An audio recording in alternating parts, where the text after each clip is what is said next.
Well, thank you. Well, happy Easter, all. I was reading a little article with Lily Tomlin, and the comedian, and she said this: over her lifetime, I made some studies, and reality is the leading cause of stress amongst those in touch with reality.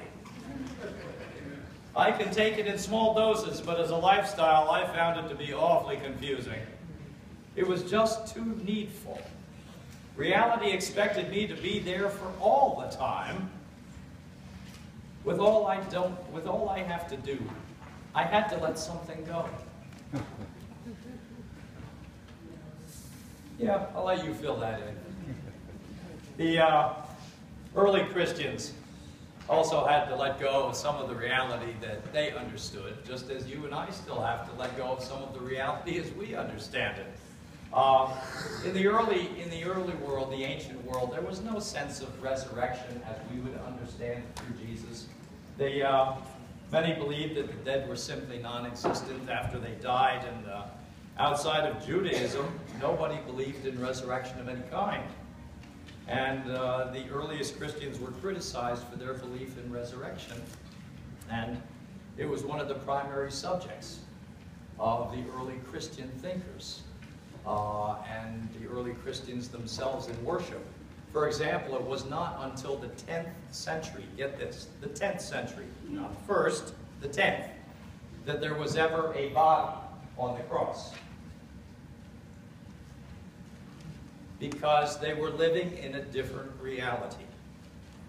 And that is what their understanding of life was, that they were already living the life of the resurrection. And so there was no need for a body to be on that cross. Clement, one of the early Christian writers and thinkers, wrote this. Listen up. I'll be talking about it a little bit more. Day and night declare to us a resurrection. The night sinks to sleep, and the day arises. The day again departs, and the night comes. Let us behold the fruits of the earth, how the sowing of grain takes place. The sower goes forth and casts it into the ground, and the seed being thus scattered, though dry and naked when it fell upon the earth, is gradually dissolved. Then out of its dissolution, the mighty power of the providence of the Lord raises it up again. And from one seed many arise and bring forth fruit. Having then this hope, let our souls be bound to him who is faithful in his promises and just in his judgments. He who has commanded us not to lie shall much more himself not lie. So the early Christians and the Bible and Jesus himself located your understanding of the resurrection, your life, on the earth. When you walk around this morning, you are walking in the resurrection. You're walking in the soil of the resurrection, period, cut and dry. And that is why there are so many different styles and descriptions of what love looks like. There's no one size that fits all for love. If you have an argument with somebody, a good friend, and there's a breakage in that, the style of love that will draw you back to try to make up will not be agape, because it's a friend. It will be eros, erotic, in the sense of attraction of friends and acquaintances and family members. And so you will try to make up with somebody you've had a bad argument with by means of attraction, by means of affection, by means of eros. If you have a lot of affection for somebody, well, I must tell you, a couple of years ago when I weighed a lot more than I do now, I know everybody thinks I look emaciated now, and I don't want anything out of you, Jeanette, not a word. Not a word. I was a little larger, and so when I would weigh myself, I would always go in the bathroom and do it when nobody was there. And of course, I would have to suck in my stomach to read the numbers. My wife saw this, of course, and said, "Is that your plan for losing weight?" I said, well, no. Well, what are you going to say? No, I'm just a dumb guy who's just taking a look for a moment. But it's funny, 2 years after the fact, I remember that, because it amused me and let me know that my wife loves me, and it was affectionate, and we have a good laugh about it.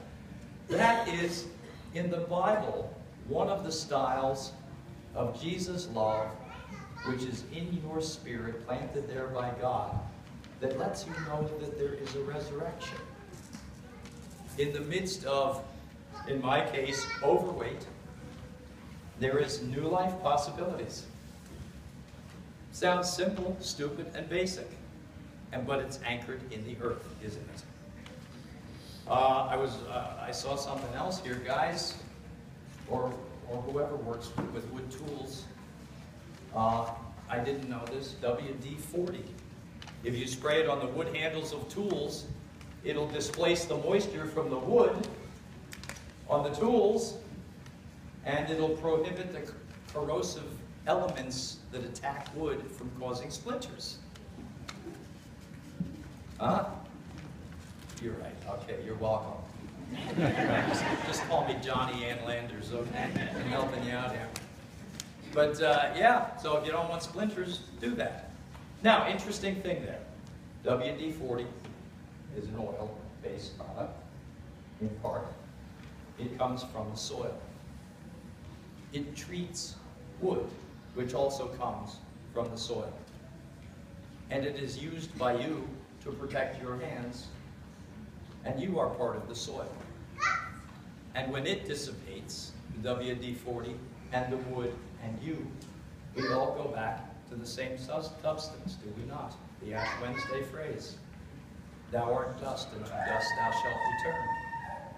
And yet we live in the promise of the resurrection and rebirth and see signs of it in our relationships and in our life and in the things that go on around us chemically. So that is how the early Christians began to understand the promise of the resurrection. And Clement himself saying that you have to look. When the sun comes up, as it reliably does, and goes down in the evening, as it reliably does, you have rebirth, renewal, death, resurrection, death, resurrection. That's why St. Paul calls death sleeping. You know, and there's so many other things that if you take a look at your life and the stuff around you. Now, I know everybody's busy. God knows we're all busy, all for us. We're just traumatized with busy. However, when you run out of deodorant and don't know what to do, I just read you can use milk of magnesia.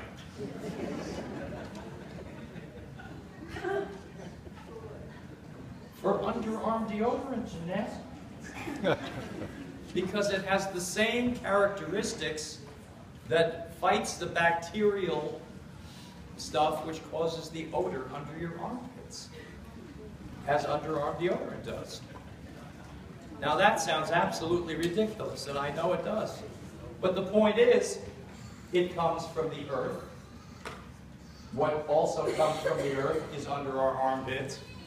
And the under the earth stuff will treat all of that. It is all cohesive and works together. And that is the point. The other thing I saw is for those of you who have dishwashers at home and they're not working or draining properly and they have soap scum on it, use Kool-Aid and run the cycle through without the dishes. And that will unclog and also take the soap scum off of your dishwasher. Now the question becomes, do you want to have Kool-Aid anymore? Yeah, I know. But, okay, the point is that for you, in order to locate yourself in life, in a new reality, it's important that you begin to think about the life around you in a very different way. You can't take advantage of it, you can't beat it up, and you can't take it for granted, which is precisely what we do with most of the way in which we live and the products which we use. We take advantage of the earth, we hurt it badly, we drill the heck out of it and into it. Think of that as stab wounds. And you get an idea of what the early Christians were saying about the earth and its ability to renew itself, even in the midst of the damage caused by human life. And think of the way in which your life has been renewed, even in the midst of the damage caused to you, and the damage and breakage you have caused to others. Your life is still renewed. I was talking to a couple that were they were friends. Oh, and they were having a big argument. And then they separated their friendship and were just miserable. Just both of them miserable. Because they had been close. They had been companions, traveling companions through life. All right, what St. Peter talks about. Being pilgrim travelers together through life. And after that breakage, they both felt like they had died a little bit. A piece of them had in fact died. You know, one of the people came to me, guy, and said, this is bad. If he wasn't such a this would never have happened. And I said, really? And you're not a either? What do you mean by that? And I said, it always takes two to tango. If he's a jerk, do you think you weren't? Well, here's the question. It's not whether he is right or you are right that matter, because that's going to be the evil that comes into the relationship, and you'll always know the presence of evil by the separation that occurs. Always. That's your first and only big major tip-off. No? Here's the question. Do you want a rebirth, a resurrection of a relationship? In order to do that, you will have to reach out. And you will have to reconcile. Now, Jesus talked about that a lot in the Sermon on the Mount, and he never put a stated amount of time on it ever, did he? No, he didn't. He never said how long it would take for a relationship to be restored. And yet he did talk about relationships restored as signs of resurrection. That's what happened with he and the women and the disciples after his resurrection. They had to practice the art of reconciliation, because the Jesus they knew, or thought they knew, was dead and in the grave. And what did he do? He scared them for one thing, and then ticked them off for another. What's Thomas say to him? I ain't going to believe you until I see that you're bleeding from the hands and the feet. They got scared and they got mad, because they were looking at a new reality. And that is precisely the invitation to you and me on this day of Easter, resurrection, to live in a new reality in which you will be able to and are able to see the signs of the resurrection available to you every day of your life. I mean, let's face it, the one promise that we have that makes our life worth living is the fact that after we die, God will keep our souls safe with him in heaven.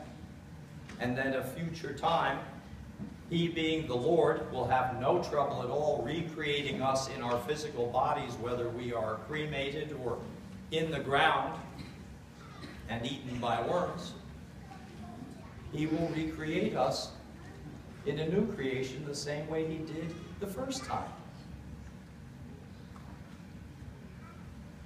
You take that image of renewal and recreation in the midst of death, or separation, or pain, or loss, And then you think about the resurrection. Friendships and family members renewed and restored. Workmate arguments renewed and restored. Your yard eaten by grubs renewed and restored. The seeds that you get packets for free because you sent $10 or $15 to an organization, nonprofit organization. You're going to get them and you're going to look at those things if you're not a gardener and you're going to say, really? And you're going to take that little bag, packet, and you're going to take it out in your backyard and you're just going to go thinking it all just died. And then, sometime in July or August, your backyard is going to be choked with enough morning glories with blue flowers that you know what you could possibly even do with. And then you're going to have to decide whether you want to mow the flowers down or not. Dead looking life. And that is the promise of the resurrection in which we live. From death to life. Hopeless to hope. Good news.